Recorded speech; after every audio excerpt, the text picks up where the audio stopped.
सभी भगवान रूपी दर्शन गण को मेरा नमस्कार। साथियों, मैं अभी तक जो भी वीडियो बनाया हूँ बहुत जांच पड़ताल के बाद बनाया हूँ, इसलिए सही और सत्यता होने का 99% चांस होता है। इसलिए आप हमारे वीडियो को ध्यान से देखिएगा और चैनल को सब्सक्राइब कीजिएगा। मैं मेहनत करता हूँ, इसलिए आपको अच्छा लगे तो लाइक भी कीजिएगा। जो भी मैं तथ्य दूंगा 100% सही होगा। आज का ये वीडियो ईपीएफ यानी एम्प्लॉय प्रोविडेंट फंड ऑर्गेनाइजेशन भविष्य कर्मचारी भविष्य निधि संगठन यानी कि ईपीएफ कैसे कटता है, इसका पूरा डिटेल्स जानकारी मैं इस वीडियो में दूंगा। आप ध्यान से देखिए, पूरा प्रूफ के साथ मैं बताऊंगा आपको। सबसे पहले यहाँ देख सकते हैं आप, टोल फ्री नंबर दिया हुआ है जिस पे 9:15 सुबह से शाम को 5:45 तक कॉल किया जा सकता है। यदि किसी भी व्यक्ति को कोई पूछताछ करनी हो, इस संदर्भ में किया जा सकता है। इसको मैं बड़ा करके दिखा देता हूँ, आप देख लीजिए। टोल फ्री नंबर है ये है टोल फ्री नंबर।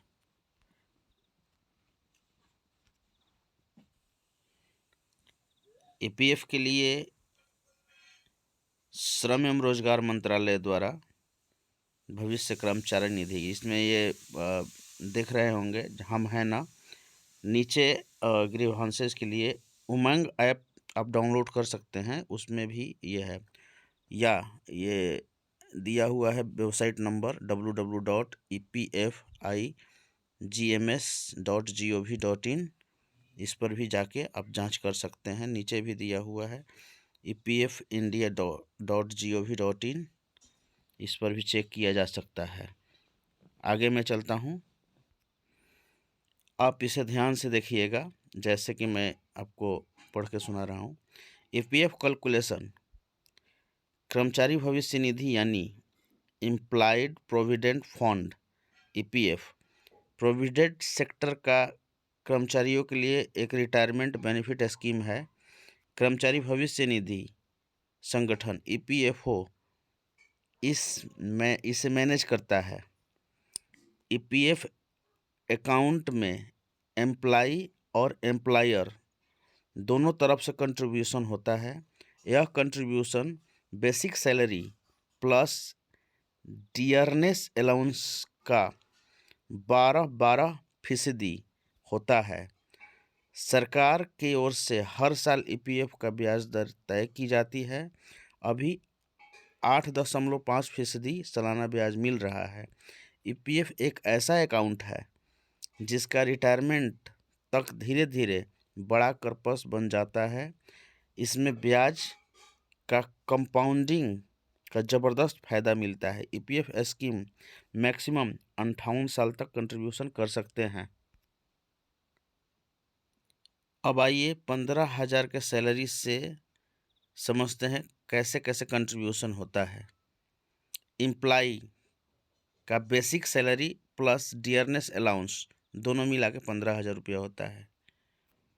अब ईपीएफ में एम्प्लॉय का कंट्रीब्यूशन 15,000 का 12% यानी फीसदी 1,800 रुपया हुआ। इसी तरह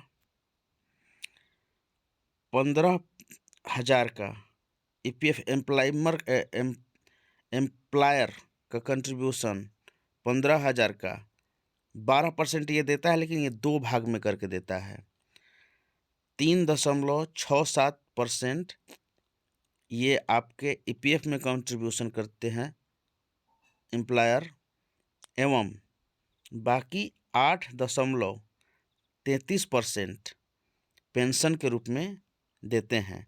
जैसे आप देखिए यहाँ ईपीएफ में एम्प्लॉयर का कंट्रीब्यूशन 15,000 का 3.67% यानी कि 550.5 हुआ। और पेंशन फंड में, जिसे ईपीएस कहा जाता है, में एम्प्लॉयर का कंट्रीब्यूशन है 15,000 का, 8.33% यानी 1249 रुपया 50 पैसा। ये ध्यान से देखिएगा, फिर दोबारा मैं कह दे रहा हूँ। पेंशन फंड में जो एम्प्लॉयर का कंट्रीब्यूशन है 15,000 का 3.67% यानी कि 550 रुपया 50 पैसा। और पेंशन फंड में कंट्रीब्यूशन है 15,000 का 8.33% यानी 1249 रुपये 50 पैसा। इस तरह देखा जाए तो ईपीएफ अकाउंट में एम्प्लॉय का बेसिक सैलरी एवं डियरनेस अलाउंस, जिसे महंगाई भत्ता कहा जाता है, का 12% जमा होता है। लेकिन एम्प्लॉयर का 12% रकम का 2 हिस्सों में जमा होती है। एम्प्लॉयर के 12% कंट्रीब्यूशन में से 8.33% यानी % रकम एम्प्लॉय पेंशन अकाउंट में जमा होता है और शेष 3.67% रकम ईपीएफ अकाउंट में जमा होता है। इस तरह देखें तो 15,000 रुपये बेसिक सैलरी वाले एम्प्लॉय के ईपीएफ अकाउंट में कुल मंथली कंट्रीब्यूशन 2350 रुपया 50 पैसा होता है, जो कि 1800 और 550 रुपये 50 पैसा होगा। इसके बाद सालाना आधार पर सैलरी 10% की बढ़ोतरी के साथ अनुपात बेसिक डियरनेस अलाउंस में इजाफा होता है, जिसके साथ साथ ईपीएफ कंट्रीब्यूशन बढ़ता जाता है। जैसे उदाहरण स्वरूप आप ये देख सकते हैं, मेरा 15,000 का सैलरी है, जो मैंने अपने ईपीएफ का स्क्रीनशॉट लेकर मैं आपको दिखा रहा हूँ उदाहरण के रूप में। आप देखिए, काउंट फॉर ड्यू मंथ 6/2021, मतलब 6वां महीना 2021 का कटा है, जिसमें एम्प्लॉय शेयर 1800 रुपया कटा है, एम्प्लॉयर शेयर 551 रुपया यानी 550.5% को अप्रोक्स में हम बोलते हैं 551 रुपया। पेंशन फंड कंट्रीब्यूशन में 1250 रुपया है, यानी कि 1249 रुपये 50 पैसा था, तो 1250 रुपया ये कटा हुआ है। इससे आपको बहुत आसानी से समझ में आएगा। हर महीना कटा हुआ है, हर महीना का आप देख सकते हैं। आपको दिखाने के लिए मैंने स्क्रीनशॉट लिया था, ये आप इसे देख सकते हैं। यदि आप अपने ईपीएफ अकाउंट का बैलेंस जानना चाहते हैं तो आप मिस्ड कॉल करके अपना अकाउंट बैलेंस जान सकते हैं। यह नंबर है मिस्ड कॉल का 011-22-90-1406।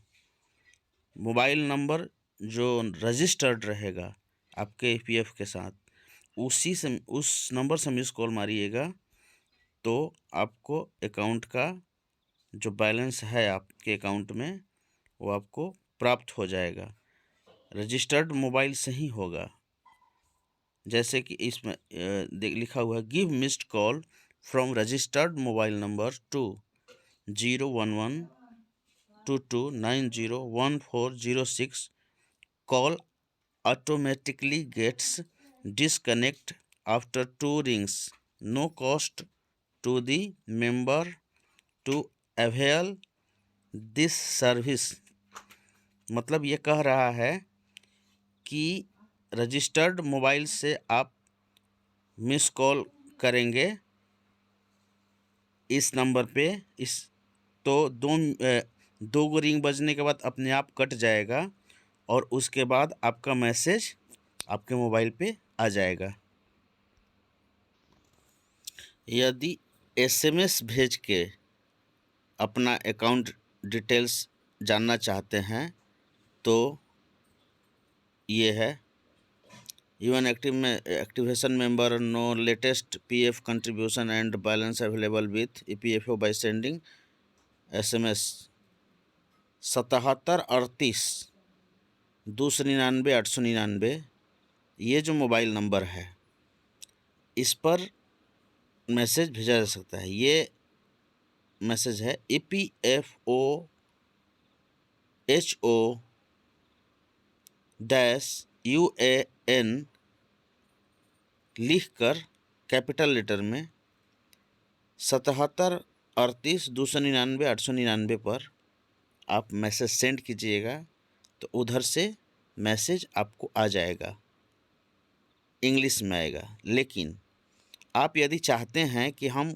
कोई रीजनल भाषा हिंदी, पंजाबी, गुजराती, मराठी, कन्नड़, तेलुगु, तमिल, मलयालम, बंगाली में आप उस भाषा में चाहते हैं कि डिटेल्स भेज दे तो आपको लिखना होगा। जैसे नीचे ये देखिए, for example receive SMS Telugu, then SMS to be send will be, जैसे तेलुगु में जानना चाह रहे हैं तो लिखना होगा, फर्स्ट 3 लेटर लिखना पड़ता है। जैसे EPFOHO-UAN-TEL तेलुगु टू मैसेज कर दीजिए 7738 पे, तो आपको उस रीजनल भाषा में आ जाएगा। जैसे हिंदी में जाना है तो TEL के जगह पर HEHIN लिख देना है तो हिंदी में आ जाएगा। SMS उसी व्यक्ति को आएगा जिसका मोबाइल रजिस्टर्ड हो, KYC कंप्लीट हो। ये 2 चीज़ ध्यान देना ज़रूरी है, KYC कंप्लीट और मोबाइल नंबर उसमें रजिस्टर्ड रहना ज़रूरी है। यह फैसिलिटी 10 भाषा 10 लैंग्वेज में है। आप किसी भाषा में भी आप अपने रीजनल भाषा में जान सकते हैं। यह एक सुविचार है। इसके साथ मैं अपने वीडियो को समाप्त कर दूंगा। नम्रता होनी चाहिए रिश्ते निभाने के लिए, प्यार होनी चाहिए रिश्ते चलाने के लिए। हमेशा ध्यान रखेंगे।